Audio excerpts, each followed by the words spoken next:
students, welcome to Devika's Commerce and Management Academy.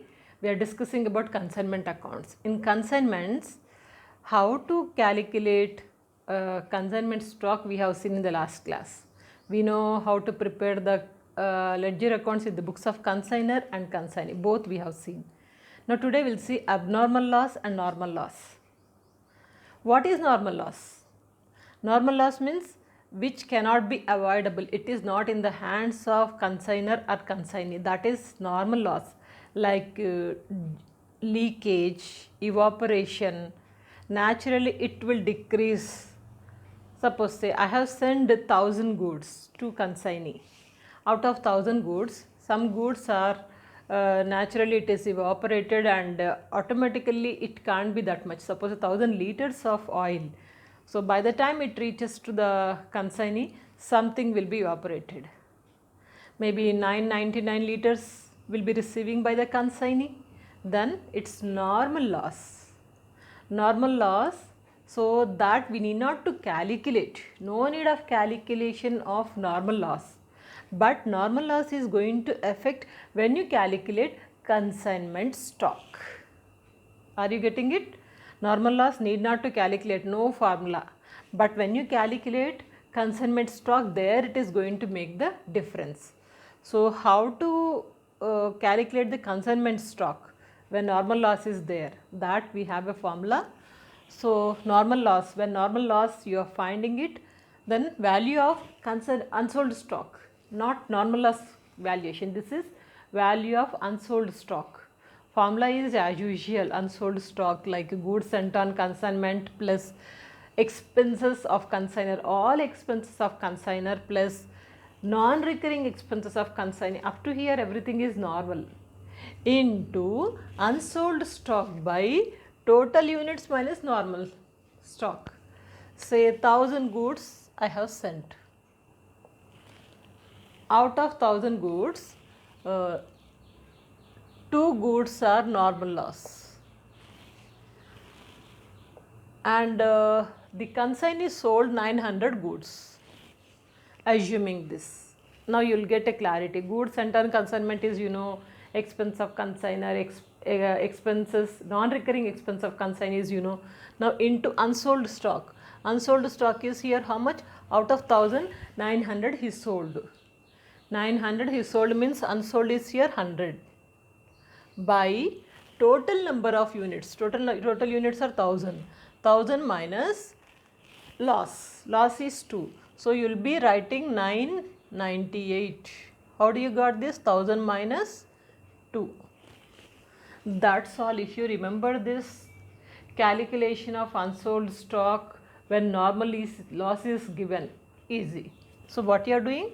Unsold stock, this is 1000 minus 900, unsold stock by total units, total units minus normal loss, total units are 1000 minus normal loss, this. So you are taking total units are 1000 minus 2, it's 998. Why we are minusing? Because actually I thought of sending 1000, but the consignee received 998 only, 2 is normal loss. So that is why this we are considering it as total units minus normal loss of goods. Only this makes the difference when normal loss is given. Calculation of unsold stock. Okay. Now next one, abnormal loss. What is abnormal loss means? Please remember, when something is normal, not normal, unexpected things happen due to negligence or fire accident, theft, anything, floods, all these things unexpected. Unexpectedly if any loss occurs, that we call it as a abnormal loss. Abnormal loss we have to calculate. Normal loss we did not calculate, but abnormal loss we have to calculate. How to calculate? There is a formula for calculation of abnormal loss. The formula is this: ABNL means abnormal loss is equal to goods sent on consignment, same like this, goods sent on consignment plus expenses of consignor, expenses, all expenses of consignor we are taking. There is no consignee expenses, not required, only consignor, all expenses into damaged goods by total goods. How many goods are damaged? that divided by total goods. Say out of 1000, 10 goods are damaged, 10 goods divided by total goods. That's all, simple. Now one thing I would like to say very clearly, that whether it's a normal loss or abnormal loss it is. This loss is going to borne by the consignor only, not the consignee. Consignee is not going to take any kind of loss. It is not his job. His job is only to sell the goods on commission basis, that's all. But loss, whether normal loss, abnormal loss, this is going to bear by the consignor only. So this is about the normal loss and abnormal loss. Clear? Remember, are you able to remember? Normal loss, whenever it is given, it is to be calculated, it occurs when you calculate the unsold stock. We don't calculate normal loss. When you calculate abnormal loss, that makes the difference. Abnormal loss, unsold stock formula is, goods sent on consignment plus consignor expenses, consignee's non-recurring expenses into unsold stock by total units minus normal units, normal loss units. Okay, so that's it. When abnormal loss is given, abnormal. So there is a formula to calculate the abnormal loss, that is goods sent on consignment plus consignor's all expenses into damaged goods by total goods. That's all. Based on this, a short problem will work out. See the problem given on the desktop. It's here. Manohar consigned coal to Prasad, 100 tons of coal at a cost of 15,000 and paid 4,680 towards railway freight. Prasad sold 80 tons and reported a shortage of 4 tons coal on the whole consignment. Calculate the value of unsold stock. Now if you observe the problem, Manohar is consigning goods of 100 tons at a cost of 15,000. 100 tons cost is 15,000 and Manohar paid 4,680 freight expenses, Manohar expenses. Prasad sold 80 tons only and also reported shortage of 4 tons coal on the whole consignment. Calculate the unsold stock. They are not saying us to calculate the normal loss, only calculate the consignment stock. How do we calculate it? So we can just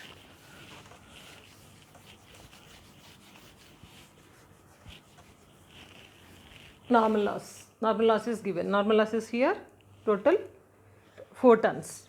Now you can write this formula, value of unsold stock, that is equal to goods sent on consignment. Goods sent on consignment is here 15,000. 15,000 plus his expenses are 4,680 and non-recurring expenses of consignee not given, so that it's not given. Now unsold units are here. Prasad sold 80 tons out of 100. 80 tons he sold. It means here left out is 16. How means 20 in fact unsold. Out of this 4 are damaged, normal loss. So that is why we take here 16 only. Are you getting it? So actually it is how much it is? 100 tons he sent. Out of 100 tons, 80 tons sold. Sold is 80 tons, means leftover is 20. 20 out of 20, 4 is normal loss. So that is why unsold we consider it as 16 only. 20 minus normal loss divided by, we'll say 100 minus normal loss. Normal loss is here 4. So this is the calculation we have to do. Are you understanding it? Normal unsold is here not 20, 16 we are taking because 4 is normal. It won't be considered as unsold. So 16 by out of total. Total is how much? Actually 1000. Out of 1000, 4 is normal loss. So that 100. 100 minus normal is 4 loss. So total will be, we consider it as 96 only. So now we'll go for the calculation. 19,680 plus 16 by 96. 19,680. We can calculate 16 by, so this is into, no, sorry, multiplication. This is 19,680 into 16 divided by 96, 3,280. So this is the unsold goods stock. Are you clear? Let me explain once again. Normal loss, whenever you find it, need not to calculate normal loss value, no need. Normal loss is useful while calculating the unsold stock. Unsold stock. Here, unsold, for calculation of unsold stock, you know the formula. Total goods sent on consignment is 15,000 plus consignor expenses. Consignee non-recurring expenses are not given, into unsold. Unsold is here actually 20. But out of 24 is normal loss. We don't consider it as 20. We consider it as 16 only. 16. How do you got 20 minus 4? By total goods. Total goods are here out of 100. 4 are normal loss. Then it will be 96 only, na? We won't say it as 100 because 4 is normal loss. So 100 minus 4 we take. So when you calculate, you are getting 3,280. This is unsold stock, not normal loss. Normal loss we don't calculate. Please remember this, make it sure. And in the coming class, we'll work out a big problem related to the consignment, how to calculate abnormal loss and how does it makes difference in the consignment account. That we'll see. Please go to the description box or playlist. There are many subjects which already I have covered, may be useful to you or useful to someone to whom you know and to who's struggling to learn the subject. Please help them, because with lot of care and lot of time and energy I am preparing this video especially for all the students' point of view. So utilize it and get good marks. Have a wonderful career. Good luck.